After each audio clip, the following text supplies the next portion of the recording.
No man, Mr. President, thinks more highly than I do of the patriotism as well as the abilities of the very honorable gentlemen who have just addressed this House. But different men often see the same subject in different lights, and therefore I hope it will not be thought disrespectful of those worthy gentlemen if, entertaining as I do opinions of a character very opposite to theirs, that I should speak forth my sentiments freely and without reserve. This is no time for ceremony. The question before this House is one of awful moment to the country.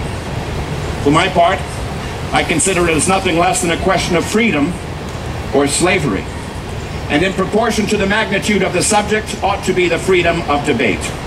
It is only in this way that we can hope to arrive at truth and fulfill the great responsibility which we hold to God and our country. Should I keep back my opinions at such a time through fear of giving offense, I should consider myself as guilty of treason towards my country and of an act of disloyalty to the majesty of heaven, which I revere above all earthly kings. Mr. President, it is natural to man to indulge in the illusions of hope.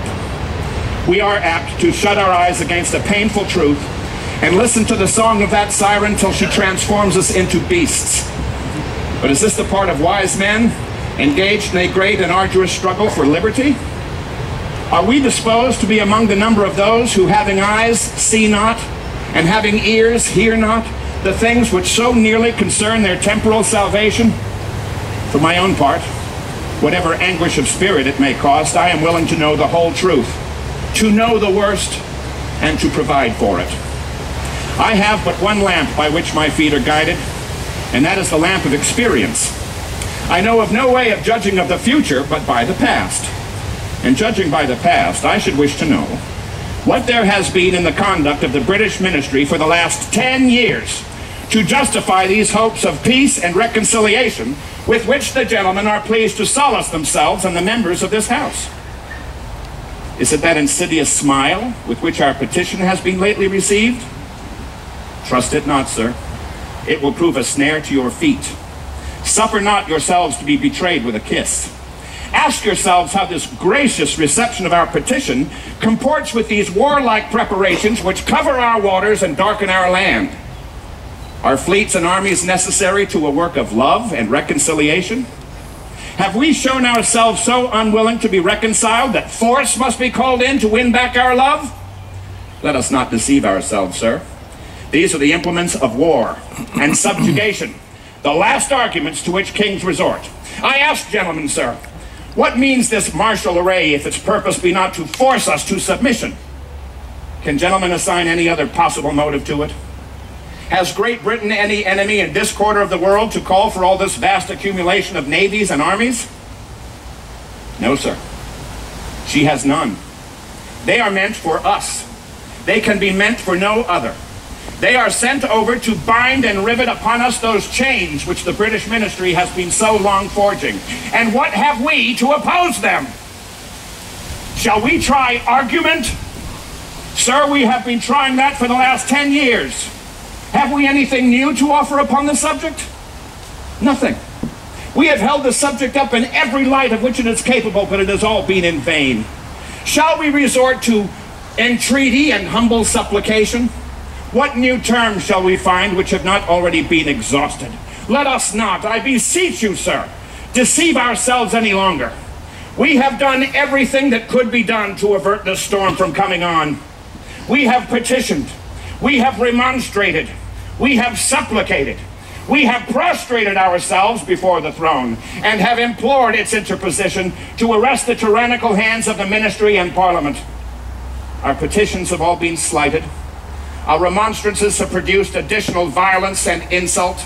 Our supplications have been disregarded, and we have been spurned with contempt from the foot of the throne. In vain, sir, after these things, may we continue to cling to this fond hope of peace and reconciliation. There is no longer any room for hope. If we wish to be free, if we mean to preserve inviolate those inestimable privileges for which we have been so long contending, if we mean not basely to abandon the noble struggle in which we have been so long engaged, and which we have pledged ourselves never to abandon until the glorious object of our contest shall be obtained, we must fight. I repeat it, sir, we must fight. An appeal to arms and to the God of hosts is all that is left us. They tell us, sir, we are weak, unable to cope with so formidable an adversary. But when shall we be stronger? Will it be the next week or the next year? Will it be when we are totally disarmed and a British guard shall be stationed in every house? Shall we gather strength by irresolution and inaction? Shall we acquire the means of effectual resistance by lying supinely on our backs and hugging the delusive phantom of hope until our enemy shall have bound us hand and foot? Sir, we are not weak if we make a proper use of that means which a gracious God of nature hath placed in our power. 3 millions of people, armed in the holy cause of liberty, and in such a country as that which we possess, are invincible by any force which our enemy can send against us. Besides, sir, we shall not fight our battles alone. There is a just God who presides over the destinies of nations and who will raise up friends to fight our battles for us. The battle, sir, is not to the strong alone. It is to the vigilant, the active, the brave. Besides, sir, we have no election. If we were base enough to desire it, it is now too late to retire from the contest. There is no retreat but in submission and slavery. Our chains are forged. Their clanking may be heard on the plains of Boston. The war is inevitable, and let it come. I repeat it, sir, let it come. It is in vain to extenuate the matter. Gentlemen may cry peace, peace, but there is no peace. The war has actually begun. The next gale that sweeps from the north will bring to our ears the clash of resounding arms. Our brethren are already in the field. Why stand we here idle? What is it the gentlemen wish? What would they have? Is life so dear, or peace so sweet, as to be purchased at the price of chains and slavery? Forbid it, Almighty God! I know not what course others may take, but as for me, give me liberty, or give me death!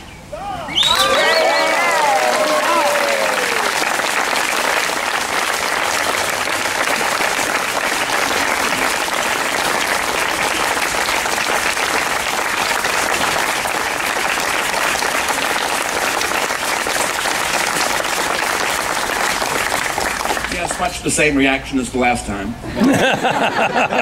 Actually, no, there was silence. Stunned silence for 5 minutes, and then pandemonium.